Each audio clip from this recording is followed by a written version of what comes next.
everybody, this is Chris Bulk from Live Strength and Conditioning.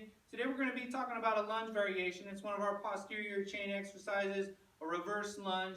And today we're going to load it up just a little different. This would be a unilateral exercise. We're going to load it up contralateral here. So when we go to pick up our kettlebell, we're going to shift it to one side. And so if my right leg is my working leg, I'm going to load this up on the opposite side right here. Okay, so my left leg's going to be going back, my right leg's going to be the working leg. Now when I step back into this lunge, it's going to try to make my femur here internally rotate and adduct. So as I step back, that load is doing this to me. It's pulling me here.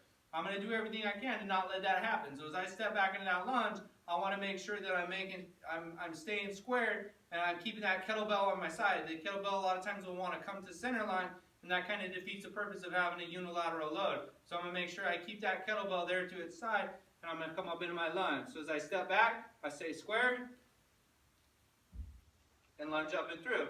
Now as I do that, if I want to make it just a little bit tougher, I can also bring this up into a single leg stance by cycling that leg through right there. So I step back into my lunge, stay square, and then I come up and I own that single leg stance nice and flat on my foot, making sure I'm not letting that kettlebell pull me down and that hip kick out there. So I step back, cycle up and through, own that, and then I can step back into my next lunge.